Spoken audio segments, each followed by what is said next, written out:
Bom, agora a gente vai para nossa aula de português, tá? Então, vocês vão lá para a página 23 do livro de português. Então, veja bem. Vocês já devem ter usado várias vezes a palavra poesia. Nessa unidade também usamos muito a palavra poema para nos referirmos a um texto em verso. Então, aqui, gente, nós temos a poesia e o poema, tá? São duas coisas diferentes, tá bom? Muitas pessoas usam os dois termos como sinônimos. Lembra que sinônimo é a mesma coisa? Por exemplo, belo, bonito, que mais? Calor, quente. O sinônimo é igual, né? Parecido. Então, tem pessoas que falam que esse é sinônimo desse, que eles são parecidos. Mas há algumas diferenças. Poemas são textos escritos em versos e estrofes que geralmente têm poesia. Então, dentro do poema tem, ó, o poema tá aqui. Dentro do poema tem a poesia. Mas poesia vai muito além de poemas. Quando dizemos que alguma coisa é poética, é porque nos sensibilizou, nos fez sentir diferentes emoções, diferentes emoções. Alegria, tristeza, saudade, revolta, amor. Nós podemos encontrar poesia em diferentes expressões artísticas, como desenhos, pinturas, fotografias, vídeos, entre outros. Então a poesia, ela fica mais num campo de sentimento, sabe? Então o poema tem poesia. Agora outras coisas também têm poesia. Então vamos lá. No número 1, tá escrito assim, ó, observem esta foto que foi retratado. O que foi retratado? Desculpa, é uma pergunta, ó, tem ponto de interrogação, né? Lá nessa página mesmo, tem ali, ó, tem um macaco, parece que ele tá fazendo o que ali? Que bicho que é esse aqui? Parece um urso? E o que parece que ele tá fazendo nesse urso? Não é urso não, é um cachorro. O que parece que ele tá fazendo no cachorro?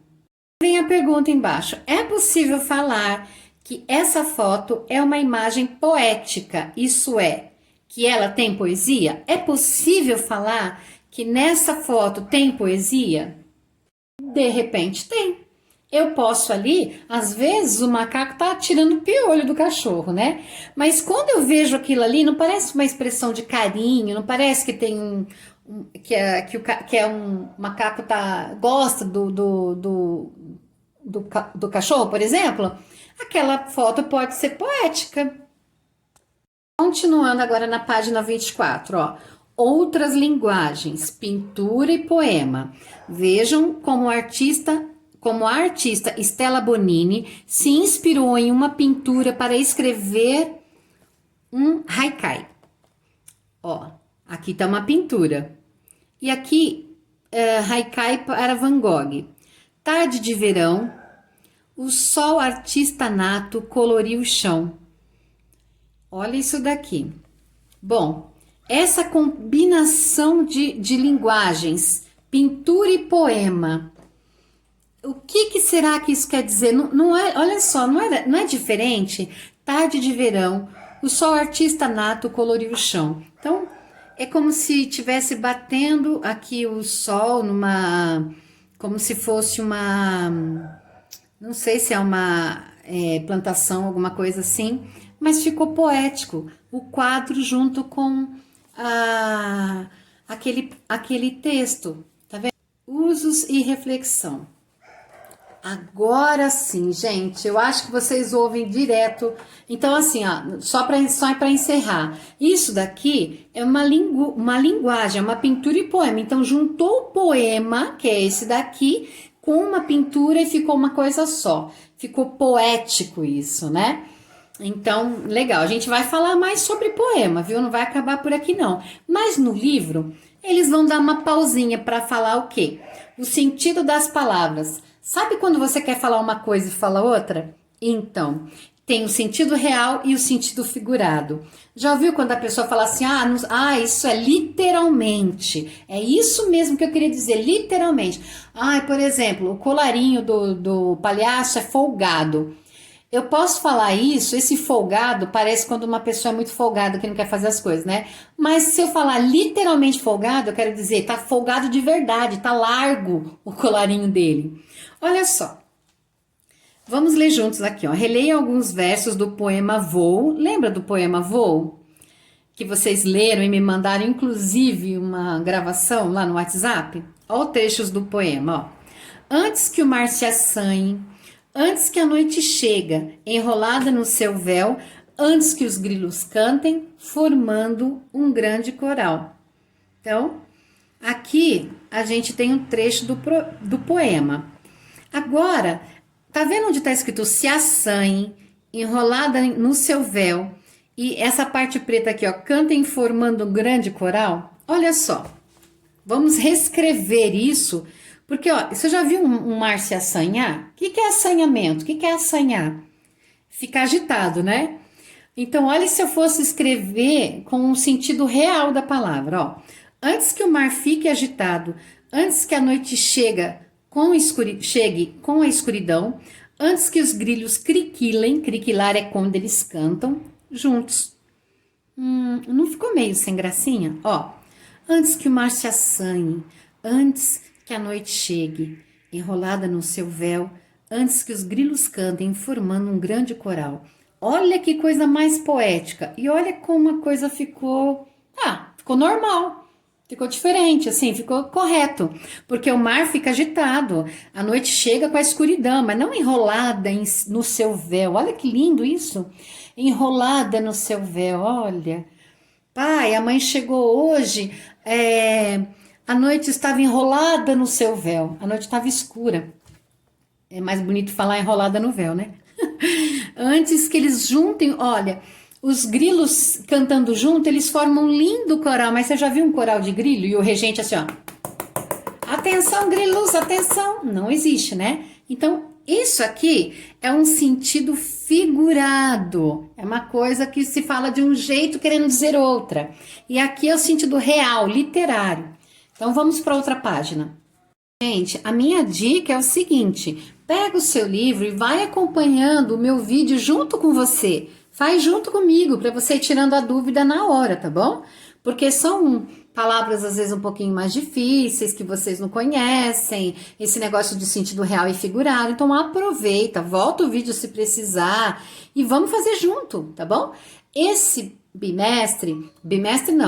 mês, as atividades de vocês vão ser um pouquinho mais, terão mais atividades. Então não vai deixando de fazer, não vai juntando, vamos fazendo para poder deixar tudo em dia, tá bom? Então, olha lá, ó, no exercício, no A, tá? Nos versos reescritos com outras palavras, tem o mesmo efeito dos que estão no poema? Você acha que, do jeito que estava falando, do mar se assanhe, a noite enrolada no véu, você acha que é o mesmo efeito? Então eu respondo para você, não é o mesmo efeito. Porque quando a gente está falando que o mar se assanhe, que a noite vem enrolada com um véu, que eles cantem num grande coral, é uma forma poética. É poética. Agora, quando eu tô falando antes que o mar fique agitado, antes que a noite chega com a escuridão e antes que os grilos criquilem juntos, isso é o sentido real, isso é o que acontece, tá? Esse é o sentido literário, é o sentido real das palavras. Então, aí a resposta é não, porque um tá escrito poeticamente, o outro tá escrito no sentido real das palavras, tá? Então, vocês podem colocar aí. Vamos para B agora. Agora a B eu já dei para vocês de grátis, né? Porque na B tá falando assim, ó. Vocês acham que o efeito é mais poético no A ou no B? Fala sério, né? Aí você já sabe agora, né? Então vamos ler isso junto agora, ó. Quando nos expressamos, podemos escolher entre o sentido real ou o sentido figurado das palavras, de acordo com a situação e a intenção que temos. Eu posso falar tanto aquilo que eu falei para você, o colarinho do palhaço tá folgado, ele tá largo. Ou eu posso falar assim, gente, mas esse palhaço é muito folgado. Então, se eu falar que esse palhaço tá folgado, esse aí é o sentido, não é o sentido real. Esse aí é o sentido figurado, tá? Então eu tô usando, é um jeito de falar, é uma figura. E se eu falar assim, nossa, deixa eu ver. Aí se eu voltar e falar, né? O colarinho do palhaço tá muito folgado. É porque tá largo mesmo. Esse foi o sentido real que eu quis dizer. Então, vamos ler aqui, ó. O que é um sentido real? É o sentido próprio das palavras, tá? Então, o colarinho tá folgado, o colarinho tá largo, tá frouxo, por exemplo. E o sentido figurado, o palhaço é folgado, tá? Mas vamos lá, ó. Sentido figurado. Outro sentido que as palavras podem assumir diferente do seu próprio. Como assim? Se eu falar assim para você, gente, eu chorei rios de lágrimas. Você acha que eu consigo chorar um rio de lágrima? Não, eu não consigo. Então, esse daí é um sentido figurado, é um jeito de usar outra coisa para falar que eu chorei muito.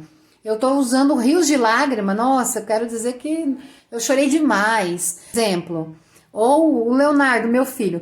O Leonardo chorou lágrimas de crocodilo. O Leonardo chorou um choro falso, tá? Então é um jeito, é um sentido figurado.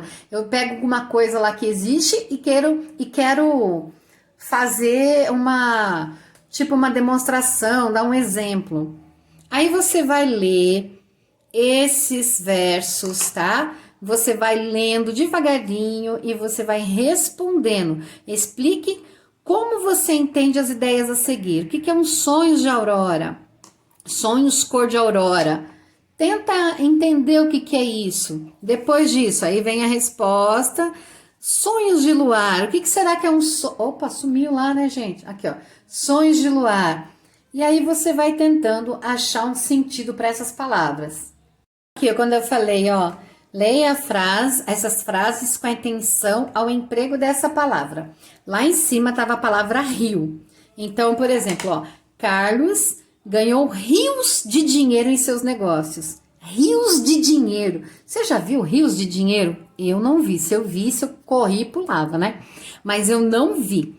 Aí aqui tá falando, o rio São Francisco nasce na Serra da Canastra, em Minas Gerais. E aí você vai para a próxima página responder essa atividade. Aí, meus amores, pensa bem no que a gente falou até agora. Em qual das frases a palavra rio está no sentido real de um curso de água natural que você já conhece o que é um rio? Em qual dessas? Aí você vai responder e vai explicar, tá? E na letra B, você vai colocar aqui, ó, qual o significado da palavra rio empregado em sentido figurado, que a gente também tá na página 26. Então, você vai responder essas duas aí no livro de vocês e terminando essa atividade de hoje, tá bom?